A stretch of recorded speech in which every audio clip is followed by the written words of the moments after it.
चैतन्य चरितामृत परिचय। नित्यानंद प्रभु ने कृष्णदास कविराज गोस्वामी को वृंदावन जाने का निर्देश दिया। वृंदावन में कृष्णदास कविराज गोस्वामी को चैतन्य चरितामृत लिखने के लिए कृष्ण से आदेश मिला। चैतन्य चरितामृत भगवान कृष्ण के सबसे दयालु अवतार श्री चैतन्य महाप्रभु के बारे में है, जो भक्ति का संदेश देने आए थे।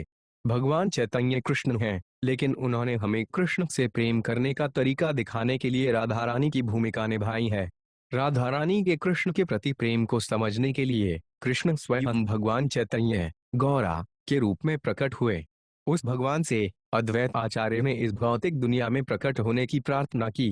भगवान चैतन्य और भगवान नित्यानंद सूर्य और चंद्रमा के समान हैं, जो अज्ञान के अंधकार को दूर करने और सभी को आशीर्वाद देने के लिए उत्पन्न हुए हैं।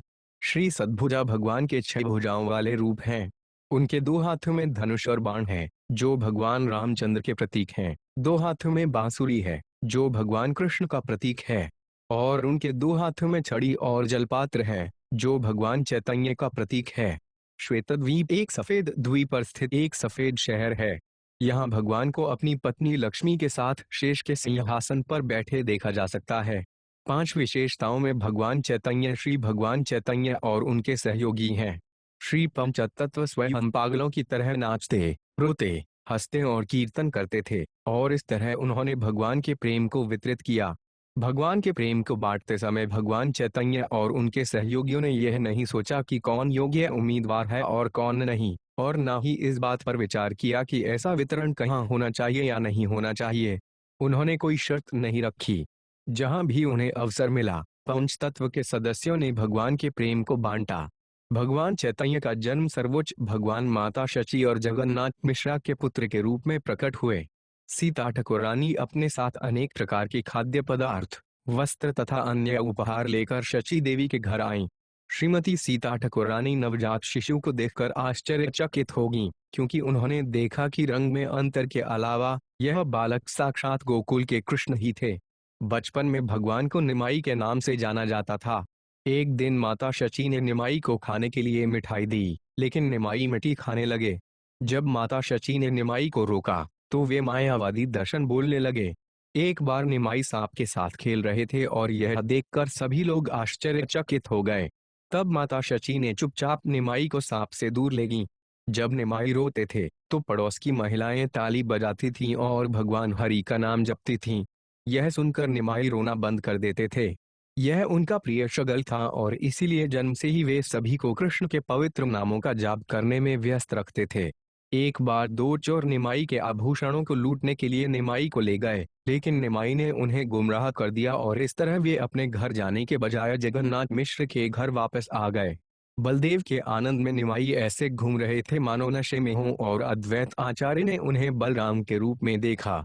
निमाई अन्य बच्चों के साथ गंगा में स्नान करने जाते थे और अपनी ही उम्र की लड़कियों के साथ हंसी मजाक करते थे। निमाई के बड़े भाई विश्वरूप के संन्यास लेने के बाद निमाई ने स्वप्न में देखा कि उनका भाई उनसे संन्यास लेने का आग्रह कर रहा है। निमाई ने अपने माता पिता को आश्वासन दिया कि वे उनकी सेवा करेंगे और संन्यास नहीं लेंगे, और इस तरह उनके माता पिता का मन संतुष्ट हो गया। एक बार निमाई गड्ढे में कुछ अस्वीकृत बर्तनों पर बैठ गए। यह देखकर मां शची ने उन्हें स्नान करने के लिए कहा, लेकिन निमाई ने अपनी मां को परम ज्ञान की शिक्षा दी। जब जगन्नाथ मिश्र का निधन हुआ, तो निमाई ने वल्लभाचार्य की बेटी लक्ष्मी देवी से विवाह किया। बाद में निमाई एक विद्वान और व्याकरण के शिक्षक बन गए और निमाई पंडिता के नाम से जाने गए। एक बार केशव कश्मीरी ने निमाई को चुनौती दी पंडिता, लेकिन निमाई ने उसे हरा दिया। उस रात मां सरस्वती ने एक सपने में विद्वान को दर्शन दिए और उसे निमाई को भगवान के सर्वोच्च व्यक्तित्व के रूप में प्रकट किया। इस प्रकार केशव कश्मीरी ने भगवान के शाश्वत सेवक के रूप में अपनी स्थिति को समझा। अगली सुबह केशव कश्मीरी निमाई पंडिता से मिलने गए और तुरंत उनके सामने आत्मसमर्पण कर दिया। जब निमाई पूर्वी बंगाल का दौरा कर रहे थे, तब उनकी पत्नी लक्ष्मी देवी इस दुनिया को छोड़कर चली गईं। जब भगवान घर लौटे, तो शची माता के अनुरोध पर उन्होंने विष्णु प्रिया देवी से विवाह किया। बाद में निमाई ने संकीर्तन आंदोलन की शुरुआत की। जब वे नाचते और जपते थे, तो उन्होंने कृष्ण के प्रति सुप्त प्रेम को जगाने के लिए भगवान का पवित्र नाम वितरित किया। एक दिन भगवान चैतन्य ने भगवान नित्यानंद प्रभु को शंख, चक्र, गदा, कमल का फूल, धनुष और बांसुरी धारण किए हुए 6 भुजाओं वाला स्वरूप दिखाया। नित्यानंद प्रभु ने एक बार आध्यात्मिक गुरुवार भगवान गौर सुंदर की पूजा करने की व्यवस्था की। इसके बाद माता शची ने भगवान चैतन्य और भगवान नित्यानंद के रूप में कृष्ण और बलराम को देखा। काशी से लौटने के बाद निमाई ने एक पूरे वर्ष तक हर रात श्रीवास ठाकुर के घर में हरे कृष्ण महामंत्र का सामूहिक जाप किया। बाद में भगवान चैतन्य ने दो भाइयों जगाई और मधाई का उद्धार किया। निमाई ने एक बार आंगन में आम का बीज बोया और तुरंत ही वह बीज एक पेड़ बन गया और उसमें अनगिनत आम उगने लगे और निमाई ने सभी को आम बांट दिए। एक बार काजी ने नवद्वीप में कीर्तन बंद करने का आदेश जारी किया। विरोध में निमाई ने 3 कीर्तन दल बनाए और उन सभी को मशाल लेकर चलने को कहा और कीर्तन करते हुए काजी के घर की ओर चल पड़े। निमाई ने काजी के साथ दर्शन शास्त्र पर चर्चा की और फिर काजी ने भगवान की कई बातों को स्वीकार कर लिया। निमाई ने फिर काजी से हरे कृष्ण मंत्र का जाप करने को कहा। अद्वैत आचार्य के अनुरोध पर निमाई उन्हें अपना विश्वव्यापी रूप दिखाया। प्रारंभिक संन्यास लीलाएं 24 वर्ष की आयु में निमाई ने अपने परिवार, अपनी पत्नी और वृद्ध मां को त्यागने और कृष्ण चेतना के प्रसार के लिए खुद को समर्पित करने का संकल्प लिया। जिस दिन निमाई पंडित संन्यास स्वीकार करने के इरादे से कटवा आए, उस दिन नवद्वीप के सभी निवासी पागल हो रहे थे। इस प्रकार लाखों लोगों की निराशा के लिए जो आंसू में उनके चरणों में गिर गए, निमाई ने अपने लंबे सुंदर घुंघराले काले बाल मुंडाए और संन्यास की आज्ञा स्वीकार की। निमाई के आध्यात्मिक गुरुवार केशव भारती ने भगवान को श्री कृष्ण चैतन्य नाम दिया। भगवान चैतन्य वृंदावन जाना चाहते थे, लेकिन नित्यानंद प्रभु उन्हें शांतिपुर ले गए। शांतिपुरी में वे अद्वैत आचार्य के घर गए। प्रसादम का सम्मान करते हुए नित्यानंद प्रभु ने चावल फर्श पर फेंके, जो अद्वैत आचार्य को छू गए और वे तुरंत नाचने लगे। शांतिपुर से भगवान चैतन्य गोपीनाथ मंदिर गए और अपने भक्तों को यह कहानी सुनाई कि कैसे देवता ने माधवेंद्र पुरी के लिए मीठे चावल का बर्तन चुराया। भगवान ने यह भी बताया कि कैसे एक अज्ञात ग्वाला लड़का माधवेंद्र पुरी के लिए दूध का बर्तन लेकर आया। जब वे एक पेड़ के नीचे बैठे थे, एक सपने में माधवेंद्र पुरी ने झाड़ियों में उसी लड़के को देखा जिसने उन्हें गोपाल देवता दिखाया था। जागने पर माधवेंद्र पुरी ने ग्रामीणों को इकट्ठा किया और घनी झाड़ियों के बीच से रास्ता साफ किया, जहां उन्हें गोपाल देवता मिले। कई लोगों ने देवता को पहाड़ी की चोटी पर ले जाया और माधवेंद्र पुरी ने बड़ी धूमधाम से गोपाल की पूजा की। जब भगवान चैतन्य ने माधवेंद्र पुरी का प्रसिद्ध श्लोक पढ़ा, तो वे प्रेम में भाव विभोर होकर जमीन पर गिर पड़े और भगवान नित्यानंद ने उन्हें अपनी गोद में उठा लिया। कटक में साक्षी गोपाल के मंदिर में नित्यानंद प्रभु ने 2 ब्राह्मणों की कहानी सुनाई। यात्रा करते समय भगवान चैतन्य ने कई लोगों को उपदेश दिया। भगवान नित्यानंद ने विचार किया कि चूंकि भगवान चैतन्य भगवान हैं, इसलिए उन्होंने भगवान चैतन्य के संन्यास दंड को 3 भागों में तोड़ दिया। भगवान नित्यानंद ने दंड के 3 भाग गंगा में फेंक दिए। चूंकि भगवान नित्यानंद ने भगवान चैतन्य का दंड तोड़ दिया था, इसलिए भगवान ने बाहरी रूप से क्रोध प्रकट किया। शची माता के अनुरोध पर भगवान चैतन्य ने जगन्नाथपुरी में रहने का फैसला किया। जब भगवान चैतन्य जगन्नाथ मंदिर पहुंचे, तो उन्हें बेहोशी महसूस हुई, इसलिए सर्वभूमा भट्टाचार्य भगवान को घर ले आए। जब भगवान चैतन्य महाप्रभु बाहरी चेतना में लौटे, तो सर्वभूमा भट्टाचार्य ने भगवान चैतन्य को 7 दिनों तक वेदांत दर्शन के बारे में समझाया। जब सर्वभूमा भट्टाचार्य ने भगवान चैतन्य की व्याख्या सुनी, तो उन्होंने भगवान चैतन्य को स्वयं कृष्ण समझा। इस समय भगवान चैतन्य ने अपना मूल रूप प्रकट किया। बाद में भगवान चैतन्य मुरारी गुप्त के पास गए और उन्हें वराह अवतार का आनंद महसूस हुआ और वे मुरारी गुप्त के कंधों पर चढ़ गए। इस प्रकार वे दोनों मुरारी गुप्त के प्रांगण में नृत्य करने लगे। दक्षिण भारत भ्रमण सार्वभौम भट्टाचार्य के घर पर 5 दिन रहने के बाद भगवान चैतन्य जगन्नाथ के मंदिर में दर्शन करने गए और फिर दक्षिण भारत भ्रमण के लिए निकल पड़े। रास्ते में भगवान चैतन्य की मुलाकात कोढ़ी वासुदेव से हुई। भगवान के स्पर्श से वासुदेव का शरीर बहुत सुंदर हो गया। विद्यानगर में भगवान चैतन्य की मुलाकात रामानंद राय से हुई। शाम को रामानंद राय भगवान चैतन्य से मिलने गए और उनसे पूजा की विधि और विधि के बारे में पूछा और उनसे वैदिक साहित्य से श्लोक सुनाने को कहा। भगवान चैतन्य ने रामानंद राय को अपना असली रूप दिखाया। इस रूप को देखने के बाद रामानंद राय दिव्य आनंद में लगभग बेहोश हो गए। बाद में श्रीशैल में भगवान चैतन्य की मुलाकात भगवान शिव और उनकी पत्नी दुर्गा से हुई, जो ब्राह्मणों की पोशाक में रहते थे, और जब उन्होंने भगवान चैतन्य को देखा, तो वे बहुत प्रसन्न हुए। एक बार बौद्धों ने भगवान चैतन्य के समक्ष अछूत भोजन लाया। तभी एक बहुत बड़ा पक्षी प्रकट हुआ और उसने अपनी चोंच में थाली उठाई और उड़ गया। पक्षी ने थाली मुख्य बौद्ध के सिर पर गिरा दी। सप्तल वन में भगवान चैतन्य ने साताड़ के वृक्षों को गले लगाया, जिसके परिणाम स्वरूप वे सभी आध्यात्मिक दुनिया वैकुंठ लोक लौट गए। कूर्म पुराण से यह सुनकर कि कैसे रावण ने माता सीता के झूठे रूप का अपहरण किया था, भगवान चैतन्य बहुत संतुष्ट हुए। भगवान रामचंद्र द्वारा रावण के वध के बाद मूल सीता देवी को अग्नि से निकाला गया। जगन्नाथपुरी लौटने के बाद भगवान चैतन्य ने सभी भक्तों को एक एक करके संबोधित किया और सभी को अपने साथ काशी मिश्रा के घर ले गए। फिर भगवान चैतन्य ने सभी भक्तों के साथ प्रसाद स्वीकार किया। प्रसाद के बाद भगवान चैतन्य ने संकीर्तन करना शुरू किया। जगन्नाथ रथ यात्रा से पहले भगवान चैतन्य और उनके सहयोगियों ने बड़े उल्लास के साथ गुंडीचा मंदिर को धोया और साफ किया। हर समय भगवान कृष्ण के पवित्र नाम का जाप करते रहे। जब भगवान चैतन्य ने भगवान जगन्नाथ को रथ यात्रा की गाड़ी पर देखा तो उन्हें श्रीमती राधा रानी की मनोदशा का अनुभव हुआ। उड़ीसा के राजा प्रतापरुद्र ने सोने की मूठ वाली झाड़ू से भगवान जगन्नाथ के सामने सड़क को सावधानी से साफ किया। राजा को लंबे समय से भगवान चैतन्य से मिलने की इच्छा थी। रथ यात्रा के बाद राजा प्रतापरुद्र ने वैष्णव का वेश धारण किया और बगीचे में प्रवेश किया जहां भगवान चैतन्य विश्राम कर रहे थे। उन्होंने भगवान के पैरों की मालिश करना शुरू किया और श्रीमद् भागवतम से रसलीला के बारे में छंद सुनाना शुरू किया। यह सुनकर भगवान चैतन्य ने तुरंत राजा को गले लगा लिया और उस पर अपनी कृपा बरसाई।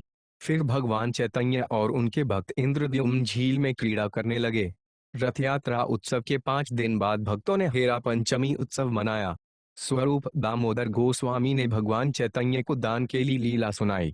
जन्माष्टमी के दिन भगवान चैतन्य एक ग्वाले के वेश में प्रसन्नतापूर्वक नाच रहे थे। विजयादशमी पर भक्तों ने बंदरों की तरह कपड़े पहने और भगवान चैतन्य ने हनुमान की भावनाएं प्रदर्शित की।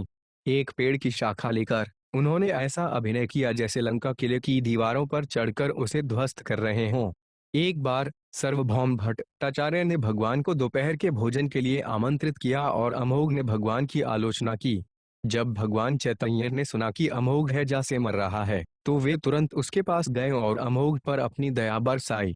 वृंदावन की यात्रा जब भगवान चैतन्य स्नान करने के लिए नदी के तट पर गए तो राजा के महल की सभी महिलाएं हाथियों पर सवार होकर वहां गईं और उन्हें प्रणाम किया।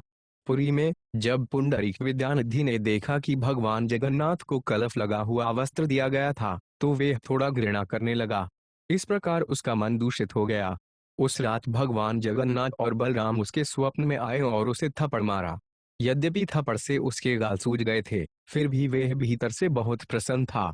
जब भगवान चैतन्य जगन्नाथपुरी से विदा ले रहे थे तब गदाधर पंडित बेहोश होकर जमीन पर गिर पड़े।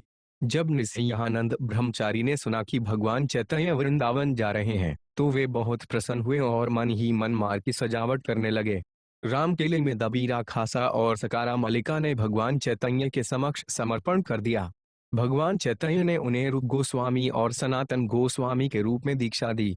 सनातन गोस्वामी, उन्होंने भगवान को सलाह दी कि वे इतनी बड़ी भीड़ के साथ वृंदावन न जाएं, इसलिए भगवान चैतन्य कनाई नटसाला से जगन्नाथपुरी लौट आए। बाद में जगन्नाथपुरी से भगवान चैतन्य फिर से वृंदावन के लिए प्रस्थान करते हैं और झारीखंडा जंगल से गुजरते हैं। जब भगवान चैतन्य ने जंगल के जानवरों से कृष्ण कृष्ण का जाप करने के लिए कहा तो बाघ और हिरण नाचने लगे और कृष्ण कृष्ण का जाप करने लगे। जब सभी जंगल के जानवर नाचने और कूदने लगे तो बलभद्र भट्टाचार्य आश्चर्यचकित रह गए। फिर भगवान चैतन्य की मुलाकात तपन मिश्रा से हुई। काशी मथुरा पहुंचने पर सनोदिया ब्राह्मण भगवान चैतन्य को वृंदावन की सैर पर ले गए। वहां भगवान चैतन्य ने राधा कुंड की खोज की। गंथुली ग्राम में भगवान चैतन्य ने गोपाल देवता को देखा और आनंदित प्रेम से अभिभूत होकर नृत्य और कीर्तन करने लगे। इसके बाद भगवान चैतन्य ने काम्यवन और नंदीश्वर का दौरा किया। फिर उन्होंने विभिन्न झीलों में स्नान किया। स्थानीय लोगों से उन्हें पता चला कि पहाड़ी की चोटी पर देवता थे। गुफा की खुदाई करने के बाद उन्हें भगवान कृष्ण, नंद महाराज और मां यशोदा के देवता मिले और उन्होंने बड़े प्रेम से भगवान कृष्ण के शरीर को छुआ। वहां से वे खदिरवन गए। जब एक ग्वाले ने अपनी बांसुरी बजाई तो भगवान बेहोश होकर जमीन पर गिर पड़े। यह देखकर पठान सैनिकों ने सोचा कि बंगाली तीर्थयात्री भगवान को मारना और लूटना चाहते हैं। अपने साथियों को बचाने के लिए भगवान चैतन्य बाह्य चेतना में लौट आए और सैनिकों को उपदेश दिया। फिर भगवान चैतन्य ने सीधे संत मुस्लिम को कृष्ण के पवित्र नाम का जाप करने की सलाह देकर दीक्षा दी।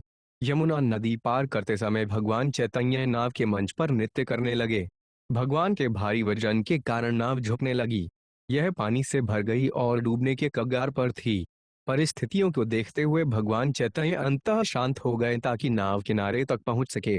प्रयाग में रूप गोस्वामी और श्री वल्लभ भगवान चैतन्य से मिले और भगवान ने रूप गोस्वामी को भक्तिरसामृत सिंधु के मूल सिद्धांत दिए। इसके बाद सनातन गोस्वामी को नवाब ने गिरफ्तार कर लिया।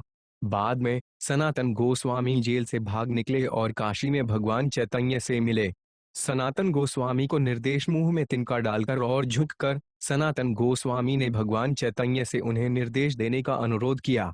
भगवान चैतन्य ने कहा, कृष्ण की बांसुरी का कंपन हमेशा गोपियों के कानों में प्रमुखता से रहता है। स्वाभाविक रूप से वे सुन नहीं सकती। वैदिक साहित्य में कृष्ण ही आकर्षण का केंद्र बिंदु हैं और उनकी सेवा ही हमारा कार्य है। कृष्ण के प्रेम की मंजिल को प्राप्त करना ही जीवन का अंतिम लक्ष्य है। भगवान विष्णु के प्रथम रूप को महाविष्णु कहा जाता है। वे समस्त भौतिक ऊर्जा के मूल रचिता हैं। उनके शरीर के रोम रोम से असंख्य ब्रह्मांड निकलते हैं। कृष्ण स्वयं भगवान है। कृष्ण में सभी दिव्य गुण स्थायी रूप से विद्यमान हैं। श्रीमती राधा रानी भगवान कृष्ण की प्रत्यक्ष प्रतिरूप हैं। भगवान चैतन्य ने सनातन गोस्वामी को बताया कि कैसे नारद मुनि एक बार मृगरी नामक एक शिकारी के पास गए। भगवान चैतन्य ने यह भी बताया कि कैसे नारद ने मृगरी को समझाया कि जानबूझकर जानवरों को अनावश्यक पीड़ा पहुंचाने से उसे बहुत बड़े पाप लगेंगे। नारद को अपनी गतिविधियों की त्रुटि और उसके द्वारा किए जाने वाले पापपूर्ण प्रतिक्रियाओं के बारे में बोलते हुए सुनकर मृगरी को पूरा विश्वास था कि अगले जन्म में यह उनके पास आएगा। मृगरी ने नारद मुनि के सामने आत्मसमर्पण कर दिया और भगवान कृष्ण के भक्त बन गए। एक भक्त के रूप में वे चलते समय चींटियों को भी मारने को तैयार नहीं थे। भगवान चैतन्य ने सनातन गोस्वामी को कई अन्य कहानियों के उचित निष्कर्ष भी समझाए। अपनी विनम्र स्थिति को स्वीकार करते हुए सनातन गोस्वामी ने भगवान चैतन्य के चरण कमलों को पकड़ लिया। तब भगवान चैतन्य ने सनातन गोस्वामी के सिर पर अपना हाथ रखा और उन्हें आशीर्वाद देते हुए कहा, ये सभी निर्देश आपको स्पष्ट रूप से मिलें। वाराणसी के निवासी वैष्णव बन गए। वाराणसी में भगवान चैतन्य का स्वागत एक ब्राह्मण के घर में प्रकाशानंद सरस्वती ने किया। वहां भगवान चैतन्य ने मायावादी सन्यासियों से बात की। भगवान चैतन्य ने वेदांत सूत्र की अप्रत्यक्ष व्याख्या की निंदा की। तब भगवान चैतन्य बिंदु के मंदिर में गए। माधव भगवान बिंदु की सुंदरता को देखकर माधव आनंदित हो गए और मंदिर के प्रांगण में नृत्य करने लगे।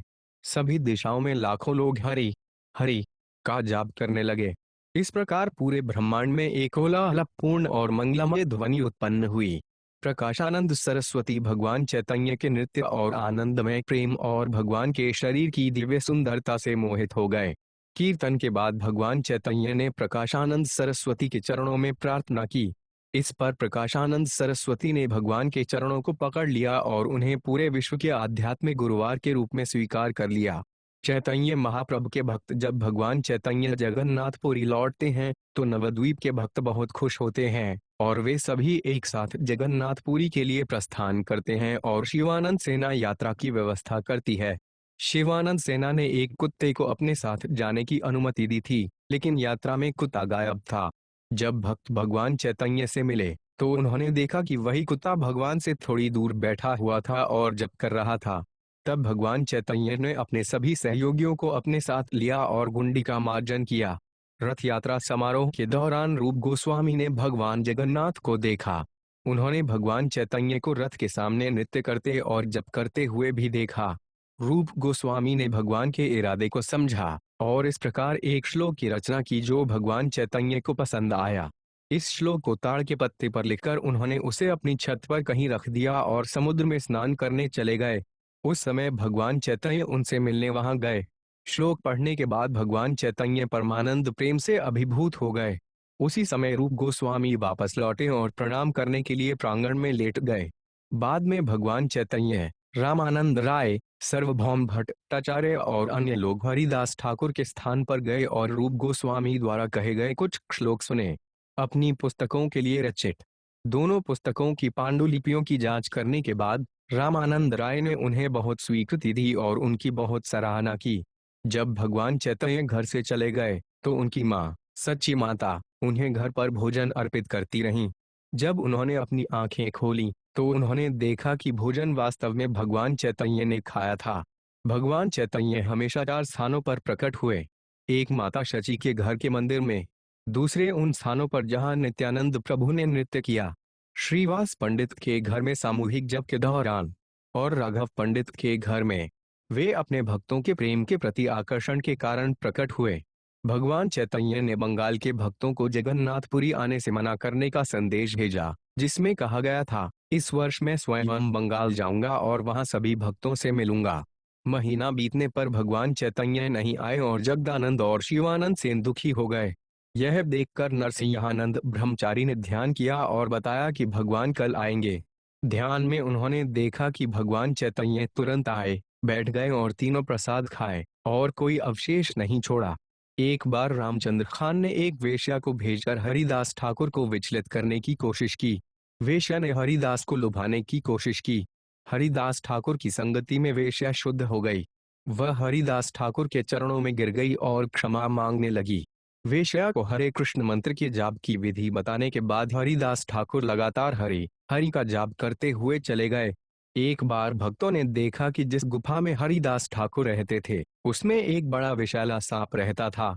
इसलिए उन्होंने हरिदास ठाकुर से गुफा छोड़ने का अनुरोध किया।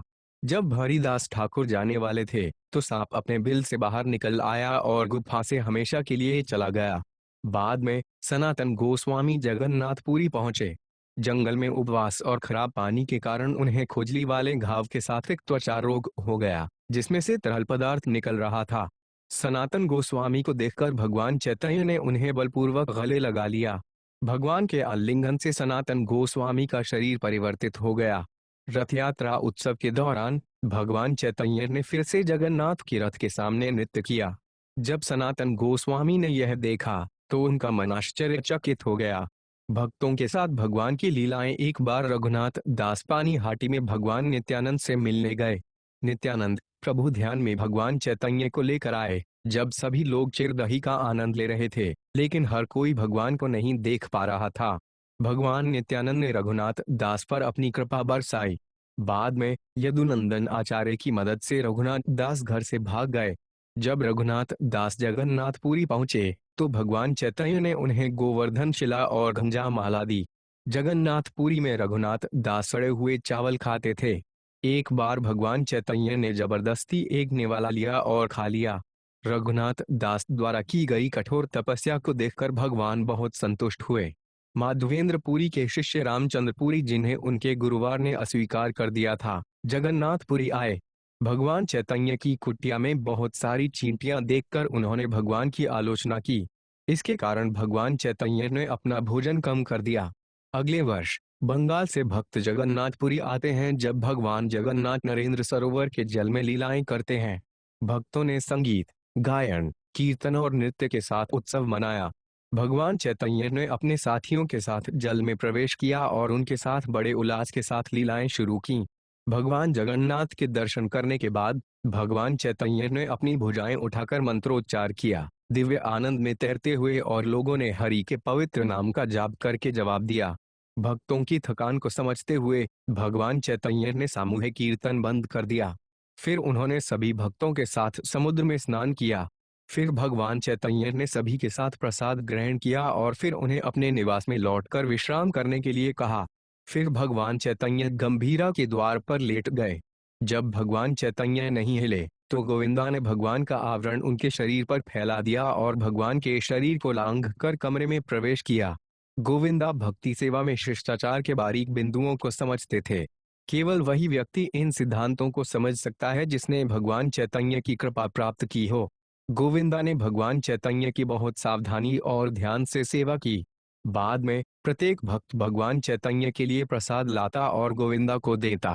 हालांकि भगवान वास्तव में इसे नहीं खाते थे, वे केवल कहते थे, इसे भंडारण में रखें।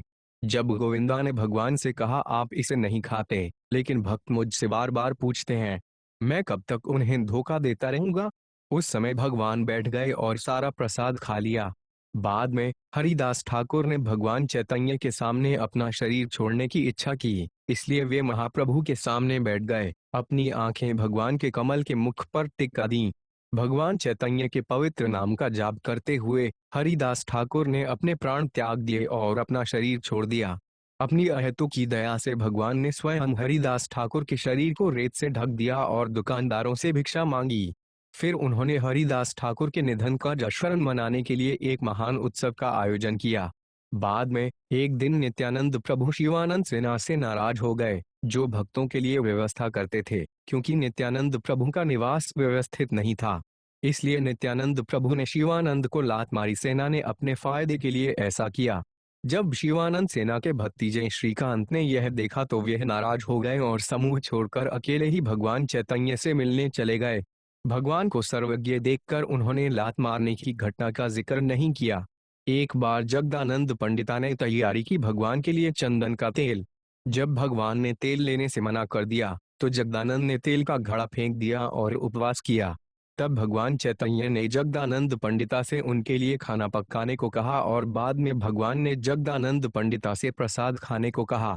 भगवान की अंतिम लीलाएं। एक दिन जब भगवान चैतन्य आराम कर रहे थे, तब उन्होंने सपना देखा कि कृष्ण रस नृत्य कर रहे हैं। बाद में जब भगवान चैतन्य भगवान जगन्नाथ के दर्शन कर रहे थे, तो एक महिला ने भगवान जगन्नाथ के दर्शन करने के लिए गरुड़ स्तंभ पर चढ़ने के लिए अपना पैर भगवान के कंधे पर रख दिया।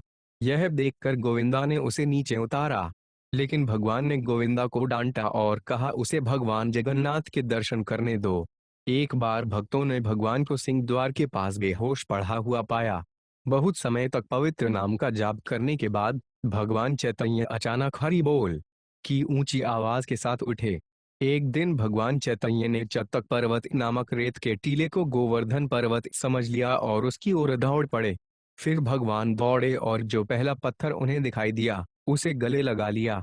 एक बार जब भगवान चैतन्य मंदिर में भगवान जगन्नाथ को देख रहे थे, तो भगवान जगन्नाथ नंद महाराज के पुत्र कृष्ण प्रतीत हुए। भगवान चैतन्य की पांचों इंद्रियां तुरंत भगवान कृष्ण के 5 गुणों के प्रति आकर्षण में लीन हो गईं। उपला भोग समारोह के बाद एक रात भगवान चैतन्य ने कृष्ण के वियोग में राधा रानी की मुद्रा में विलाप करते हुए स्वरूप दामोदर और रामानंद राय को अपने हाथों में पकड़ लिया। बाद में भगवान चैतन्य ने एक बगीचे को वृंदावन समझ लिया और बहुत तेजी से उसमें प्रवेश कर गए। कृष्ण के प्रेम में लीन होकर वे कृष्ण को खोजते हुए पूरे बगीचे में भटकते रहे। समुद्र को यमुना समझकर भगवान तेजी से भागे और पानी में कूद पड़े और बेहोश हो गए। भगवान को एक मछुआरे ने बचाया। जब भक्तों ने भगवान चैतन्य को पाया तो भगवान ने यमुना के पानी में गोपियों के साथ कृष्ण की लीलाओं का वर्णन किया। भगवान चैतन्य ने यह भी बताया कि कैसे गोपियों ने कृष्ण के लिए बहुत अच्छे से भोजन की व्यवस्था की और कैसे कृष्ण खुशी खुशी जंगल में पिकनिक मना रहे थे। भगवान चैतन्य ने यह भी बताया कि कैसे कुछ गोपियों ने राधा और कृष्ण को पंखा झलाया, कुछ ने उनके पैरों की मालिश की और कुछ ने उन्हें पान चबाने के लिए दिया। यह देखकर भगवान चैतन्य ने कहा मेरा मन बहुत प्रसन्न है। एक बार जब भगवान चैतन्य हर पेड़ और लता के चारों ओर घूम रहे थे, तो वे एक अशोक के पेड़ के नीचे आए और अचानक कृष्ण को देखा। जैसे ही भगवान चैतन्य कृष्ण के पीछे भागे, कृष्ण मुस्कुराए और गायब हो गए। कृष्ण को पाने और फिर उन्हें खो देने के बाद भगवान चैतन्य बेहोश होकर जमीन पर गिर पड़े। इस तरह भगवान चैतन्य दिन रात कृष्ण के प्रेम के सागर में डूबे रहे।